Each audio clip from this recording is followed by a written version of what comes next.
Yo, what's up? Dallas Cowboys State of the Union. We're back at it again. Back to give y'all a new video. Okay, we're just going to do a little quick recap on the game last night. We have the Seahawks in the house, live from AT&T Stadium. We both was there. And let me just tell you, it was a sold-out crowd, about 96,000 people in attendance. And everybody was loud and proud wearing their white and repping the Cowboys. So it was pretty amazing. Yeah, I mean, I was looking in the crowd and they was waving them white towels and it looked like it was chalk falling from the sky. I mean, it was electrifying. It was electrifying. I would definitely say that was the loudest I've ever seen that stadium. I just watched the game again on TV, and it definitely was portrayed through the broadcast Right.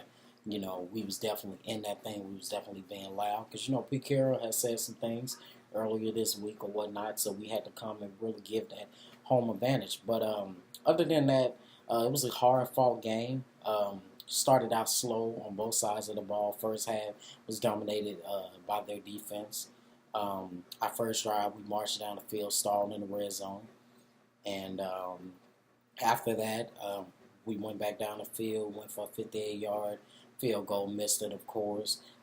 And pretty much after that, it was nothing but a defensive battle back and forth. Neither team was really getting anything up until the last 2 minutes. Seattle went, got another field goal, and they was 6-3. We marched back down the field and scored a touchdown with the connection to Mike Gallup, and got that fade right there, and the rest was history on that. I mean, it was the offense starting out slow. It didn't really surprise me. It's been happening all season long, so I wasn't surprised when it stalled in the first red zone. I love the way that they stuck with the run, and they fed Zeke to a tune of 26 carries for 137 yards. They got Jarwin involved again. I told you Jarwin was going to be the X factor, but I also said one of the keys to victory was stopping Seattle's rushing attack. Seattle came into the game with the number one rushing attack in the league, averaging 160 yards per game. So that was one of my keys to victory, was making sure we stopped that running game, and forcing them in some third and long situations. And we accomplished that because Chris Carson only averaged 2.3 yards per carry. I think he only had 20 yards on. I forgot how many carries, but I know he had 20 yards. So we were successful in stopping the run and making them one-dimensional. Yeah, definitely. Also, they didn't allow Russ to roll out of the pocket and get any big plays off of that. They was blowing up everything from screens to runs, and they definitely was in there. Malik Collins got a sack. We was hitting running backs 7-8 yards in the backfield. So definitely defensively they dominated pretty much the entire game. The second half is when we really saw the offenses kind of light up and stuff like that. Dak led a wonderful drive to shave like 7 minutes off the clock. We went down the field earlier, scored a touchdown down with Zeke or whatever, what we thought was a Dak touchdown, and then of course it ended up on the 1 yard line. But of course we was able to capitalize and score a touchdown with Zeke. Seattle came back and responded. Of course we marched right back down the field, put the game away with Dak on a 3rd and 14 run where he ran 14 yards to land us on the goal line. And then we did a quarterback sneak, and the rest was history. And for a minute, we thought that Seattle was going to come back. But, of course, they wanted to do an onside kick, and their kicker got hurt early in the game. So, because of that, the onside kick was basically botched. We was able to go ahead and do the victory kneel and win the game. I thought it was just a wonderful game all across the board.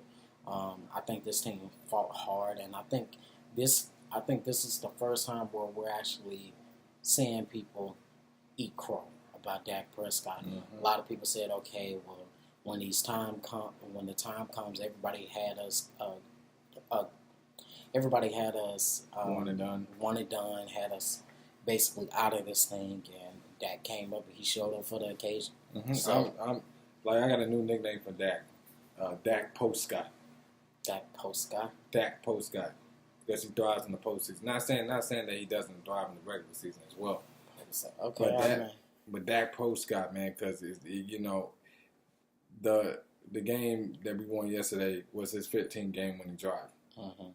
You know, that's more than Matthew Stafford, and that's more than Drew Brees over the 3-year span since 2016.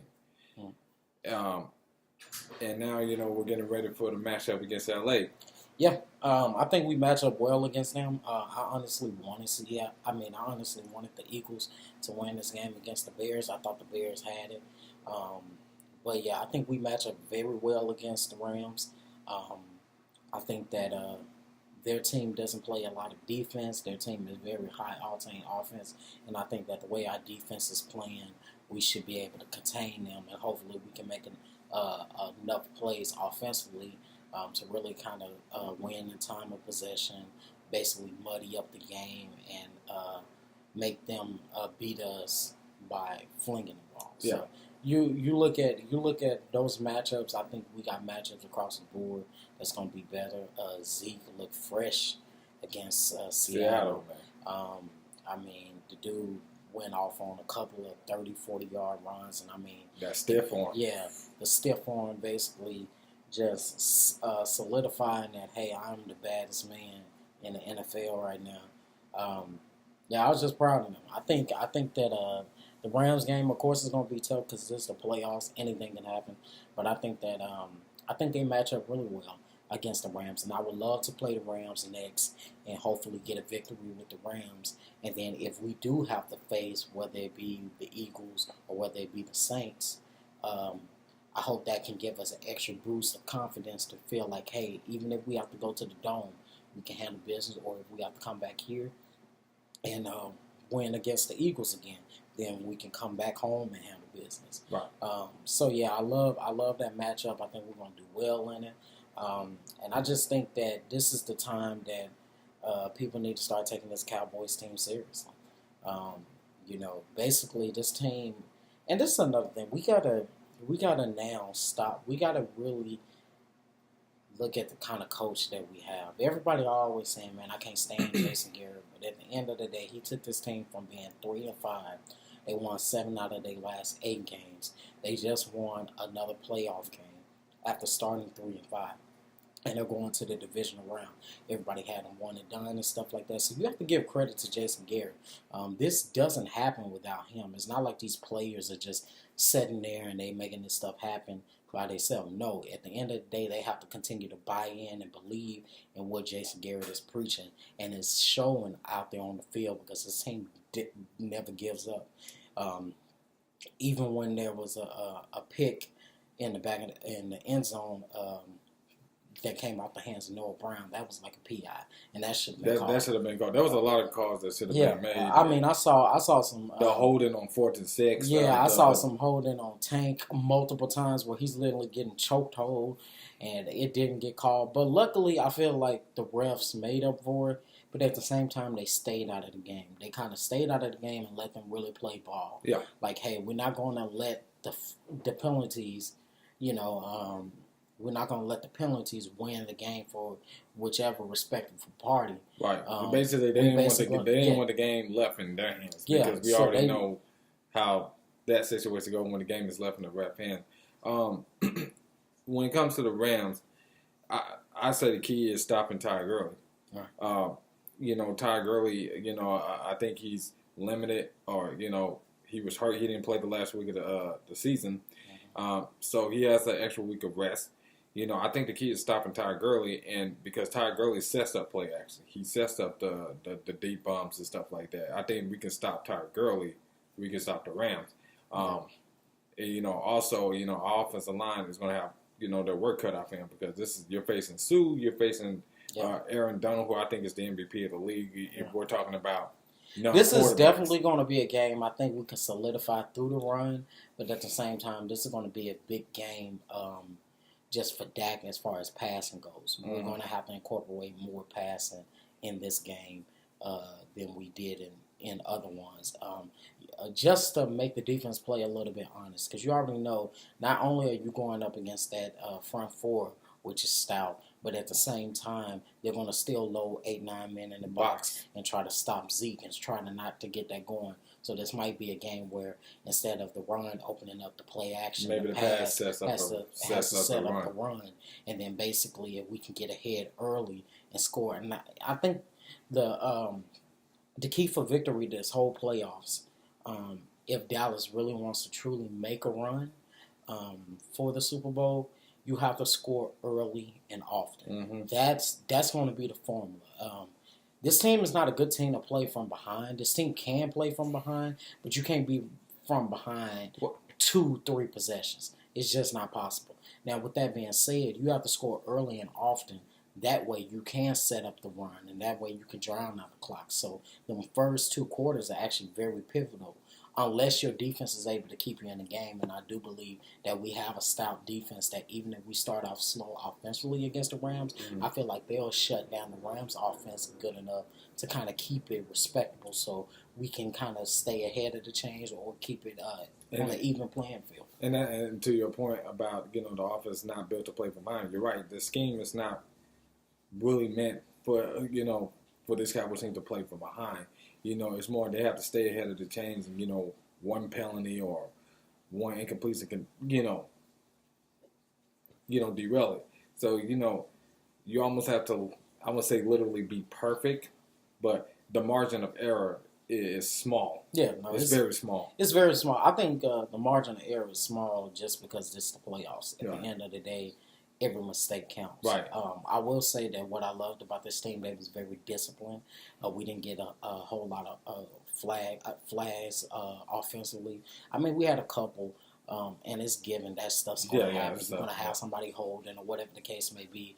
But this team was just very disciplined. This line wasn't getting holding calls, and I think that's contributed to 3 of the major pieces being able to sit out this game. And the Tyron. And the people that needed, people that actually needed rest was able to sit out and really just get rest. And I think that showed.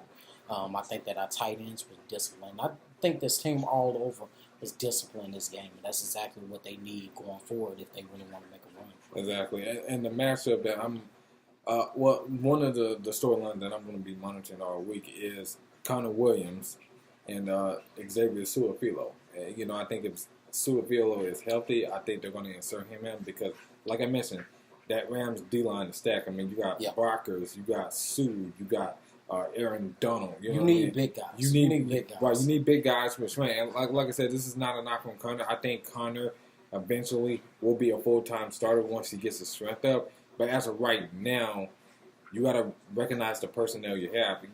Connor Williams, he's a little undersized. Yeah. And, the concern is if he's matched up against a guy like Aaron Donald or, Ndamukong Suh, that, he's probably going to get tossed around. Yeah. I mean, you saw a couple of times last night where Tyron Smith had to come off a block and help Connor.